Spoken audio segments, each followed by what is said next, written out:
Hello guys, मेरा नाम है कृष्णा सोन। मैं एक हेल्थ इंश्योरेंस एडवाइजर हूँ। ये मेरी पहली वीडियो है और इस वीडियो में मैं आपको बताऊंगा हेल्थ इंश्योरेंस होता क्या है, हेल्थ इंश्योरेंस हमारे लिए क्यों ज़रूरी है, हेल्थ इंश्योरेंस से हमें क्या क्या फ़ायदे मिलते हैं, हेल्थ इंश्योरेंस के अंदर हम क्लेम कैसे लें, रियम्बर्समेंट कैसे लें, कौन कौन से एड ऑन है जो हमारे लिए ज़रूरी होने वाले हैं। तो इन सभी पे हम बात करेंगे इन वीडियोज़ पे। तो जैसे कि मैंने बताया कि ये मेरी पहली वीडियो है, तो हम बात करेंगे हेल्थ इंश्योरेंस होता क्या है। तो चलिए समझते हैं हेल्थ इंश्योरेंस आखिर होता क्या है। तो हेल्थ इंश्योरेंस एक लीगल एग्रीमेंट होता है जो इंश्योरेंस कंपनी और कस्टमर के बीच में होता है।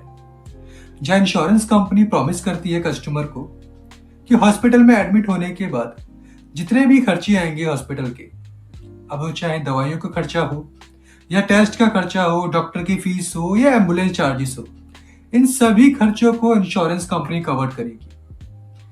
बदले में इंश्योरेंस कंपनी कस्टमर से एक नॉर्मल सा प्रीमियम चार्ज करती है, जिस प्रीमियम को हम क्वार्टरली बेसिस, मंथली बेसिस या फिर ईयरली बेसिस पे पे कर सकते हैं। इंश्योरेंस कंपनी दो तरीके से क्लेम देती है, या तो आप रियम्बर्समेंट ले सकते हैं या तो आप कैशलेस ले सकते हैं। कैशलेस रियम्बर्समेंट क्या होते हैं वो मैं आपको बताता हूँ। सो कैशलेस आपको वहां पे मिलता है जब आप अपना ट्रीटमेंट कंपनी के नेटवर्क हॉस्पिटल में करवा रहे हो। हर कंपनी के अपने खुद के नेटवर्क हॉस्पिटल्स होते हैं जिन हॉस्पिटल को कंपनी ने टाई अप किया होता है अपने साथ। अगर आप उन हॉस्पिटल में अपना ट्रीटमेंट करा रहे हो तो वहां पे आपको कैशलेस मिल सकता है। वहां पे जाकर के आपको अपना कार्ड दिखाना होता है, इंश्योरेंस कंपनी अप्रूवल देती है कैशलेस के लिए, और वहां उसके बाद आपका कैशलेस अप्रूवल मिलने के बाद आपकी जेब से कोई भी पैसा खर्चा नहीं होता और पूरा का पूरा वो कैशलेस हो जाता है। इसका मतलब आपको अपनी पॉकेट से कोई भी पैसा देने की जरूरत नहीं है। सेकंड आता है रियम्बर्समेंट। सो रियम्बर्समेंट क्या होता है? रियम्बर्समेंट में अगर आप अपना ट्रीटमेंट नॉन नेटवर्क हॉस्पिटल यानी उस हॉस्पिटल में करवा रहे हो जो हॉस्पिटल कंपनी के साथ टाई अप में नहीं है, तो उस कंडीशन में उस हॉस्पिटल का सारा खर्चा आप अपनी जेब से दोगे। डिस्चार्ज होने के बाद आप वो बिल्स इंश्योरेंस कंपनी को प्रोवाइड करोगे, या उनकी वेबसाइट पे जाके अपलोड करोगे, या अगर कोई एजेंट है तो आप उसको प्रोवाइड कराओगे, और इंश्योरेंस कंपनी आपका जितना भी खर्चा हुआ है वो आपको रियम्बर्स कर देगी। मतलब एक हफ्ता या 15 दिन में वो अमाउंट आपको रियम्बर्स हो जाता है। इन दोनों तरीके से इंश्योरेंस कंपनी आपको क्लेम देती है। अब इंश्योरेंस लेने के फायदे क्या हैं ये मैं आपको बताता हूँ। हेल्थ इंश्योरेंस लेने के बाद जो आपको फायदा मिलता है वो है आपकी सेविंग का। आपकी पूरी की पूरी सेविंग बच जाती है।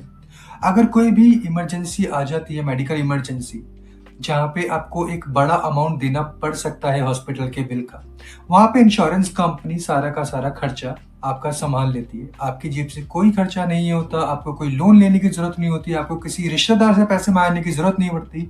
सारा का सारा खर्चा इंश्योरेंस कंपनी कवर कर देती है। हेल्थ इंश्योरेंस लेने के बाद आप अपना फ्री में हेल्थ चेकअप करा सकते हैं। हेल्थ चेकअप कराने का फायदा ये होगा आपको कि अगर आपको लगता है कि आपका बीपी या शुगर बढ़ गया है तो उसी समय आप अपना लाइफ स्टाइल चेंज कर सकते हो, डाइट चेंज कर सकते हो। हेल्थ इंश्योरेंस के अंदर अब कंसल्टेशन मिल जाता है आप लोगों को, तो डॉक्टर से आप बात कर सकते हो, कंसल्ट कर सकते हो अपनी डिजीज से रिलेटेड या मेडिसिन से रिलेटेड। कई हेल्थ इंश्योरेंस के अंदर तो आप जिम मेंबरशिप भी आ गई है, तो आप अपना जिम कर सकते हो, अपनी हेल्थ मेंटेन कर सकते हो। हेल्थ इंश्योरेंस लेने का एक और फायदा होता है कि अगर आप आईटीआर फाइल करते हो तो अंडर सेक्शन 80D में आप टैक्स भी अपना सेव कर सकते हो। आई होप आपको ये वीडियो पसंद आई होगी। हेल्थ इंश्योरेंस क्या होता है ये आपको क्लियर हुआ होगा। हेल्थ इंश्योरेंस से जुड़ी हुई सभी जानकारी मेरे पास है। अगर आपकी कोई भी क्वेश्चंस है तो उनका जवाब मैं आपको दे सकता हूँ, और इसी तरीके से मैं आपके लिए वीडियोस लाता रहूंगा। तो प्लीज चैनल को मेरे सब्सक्राइब कर लीजिए। Thank you so much.